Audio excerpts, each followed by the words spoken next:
Aslam. Financial spread betting. The bid-offer spread. Explained. Mind the gap. London Underground announcement. That was a quote. The spread bet price versus the underlying price. What is the bid-offer spread?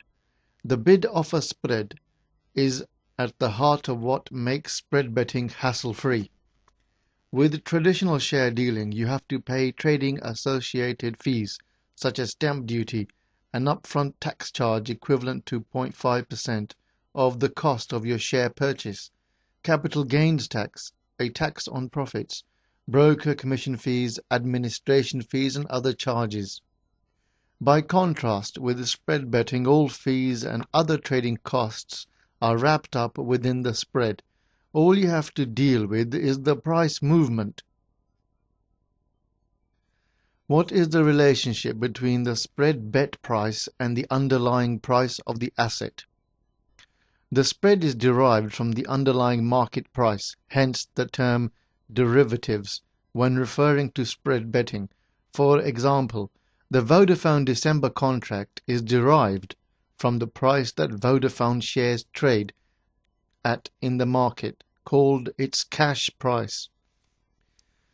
Example, Vodafone is trading in the stock market at 124.25 and up to 124.5 pence. The spread is 0.25 pence. Vodafone December future is trading at 125.75 up to 126.25 pence. The spread is 0.5 pence. What you need to know. The spread betting quote in the Vodafone example is wider by an extra 0.25 pence. This is the spread that the company charges, or the profit. The mid price for Vodafone shares is 124.37 pence. The mid price of the Vodafone December contract is 126 pence. The 1.63 pence difference, in this case a premium, of the Vodafone December contract over the Vodafone shares is called the cost of carry. This is the financing cost associated with the trade from the current date to the December expiry date. The bid-offer spread is calculated differently by the various spread betting companies. For example, some calculate it as a percentage of the cash market price. To sum up, the future price of a contract is calculated to reflect the cost of carry, or interest and dividend payments before the expiry date. How fast or slow does a spread change? It changes as fast or as slow as the underlying market. If, for example, Barclays shares rose 30 points during a 1-hour period, so too would the Barclays December future. Because the Barclays December future is derived from the Barclays share price, it would move up and down in the same direction. Do not be surprised if a bid-offer spread changes while you are on the phone with your bookmaker.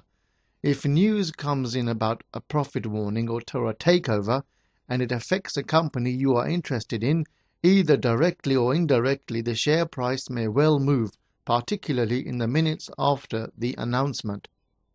If the product you are trading is an index rather than an individual share, you may see sharp movements if, for example, there is a release of economic data which affects the market view of the economy.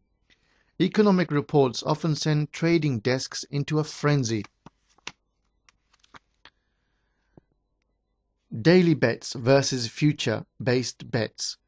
The spread may also differ for the same product depending on whether the bet is for a daily contract or a quarterly contract. The difference between the spread for a daily versus a quarterly contract is shown in the illustration 4.1. which will be on the screen. Shopping around for the best deal. Different strokes for different folks. The same principle applies in spread betting. A very important factor when choosing where to trade is the bid-offer spread. Shop around and you will find that different companies may offer different spreads for the same product. A difference of 2 ticks may seem paltry, but if you are staking £1,000 per point, a 2-tick difference doesn't seem too small now, does it? Let's compare the quote of 3 spread betting companies for shares in retailer Next. Name of the company is Next. Company X is trading at 493.75. You may want to write this down. Company X is trading at 493.75 pence up to 495.25 pence. Company Y is trading at 494 pence up to 498 pence. Company Z is trading at the bottom price of 492 pence and at the top price of 497 pence. In the example, Company X offers the tightest spread and therefore the cheapest dealing costs. But if you think shares in Next will drop, you might choose Company Y because it offers the highest bid, 494 pence. However, when it is time to close the position, Y has a wider spread. Online dealing has made the spread betting market more transparent by allowing traders to easily compare costs. Previously, it was hard to determine whom had the best price without making a call to every single company. Now you just look at their websites. Other factors to consider when choosing a spread betting company are online trading, the reliability of their trading platform, telephone trading, the quality of their customer service, the speed of executing the trade either online or by phone, the range of products you can place a bet on, margin requirements, the type of account you can open, deposit or credit, the educational facilities available on their website, the fundamental analysis research available. Some provide institutional research free to private clients. The technical analysis research, charting material available, the types of stop losses and the cost of guaranteed stop loss explained later on, whether they offer interest on the cash sitting on your account, just as banks apply daily interest on your account balance. Some spread betting companies also credit their clients with interest on their account balance. Other added value services such as after-hours support and administration. Spread betting companies may score highly on some criteria but not on others. Often, traders open several accounts and use the company that best suits a particular trade. Key points. The spread is derived from the underlying market price, also called its cash price. Spread betting companies have different spread quotes. Often traders open several accounts and use the company that best suits a particular trade. For example, you might open an account with Company A, Company B, Company C, and you only want to trade in gold with one company. Excuse me. So you only want to trade in gold with one company.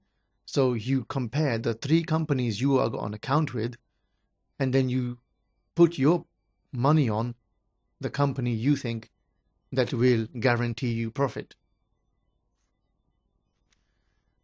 Like buying 3 cars. You buy 3 cars.